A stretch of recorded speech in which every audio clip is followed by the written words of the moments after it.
இருக்கிறாருங்கிறதுக்கு மிகப்பெரிய சான்றே இதுதான். இனிமே நீங்க என்ன பண்ணலாம்னா, இந்த வேல்மாறல்ல இருந்து ஒரு புக்கை ஒரு வருஷத்துக்கு பூட்டி உங்க எங்கேயாவது ஒரு பீரோல உங்களுக்கு தெரியாத லாக்கர் ஒன்று இருக்கும் பாருங்க, அங்க போட்டு வச்சிருங்க. அதுக்கு வேலையே இனிமேல் இருக்காது. எந்த புக்கு தெரியுமா? உங்க ஜாதக புக்கு.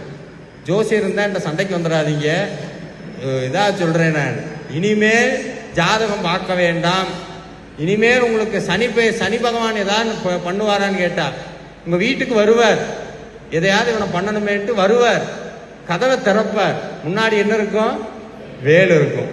பயந்து போயிடுவார். ஐயோ வேற யார்கிட்ட வேணா வம்பு வச்சுக்கிறான், வேலை கும்பிட்றவங்க கிட்ட எக்காரணத்தை கொண்டு வம்பு வச்சுக்க கூடாது, நவக்கிரகம் போயிடும். ஏன்னா வேல்மாறல்ல ஒரு வரி வருது, துதிக்கும் அடியவர்க்கு ஒருவர் கெடுக்க இடர் நினைக்கின் அவர் குலத்தை முதல் அறக்கலையும் எனக்கும் ஓர் துணையாகும். அருணகிரிநாதருடைய வாக்கு.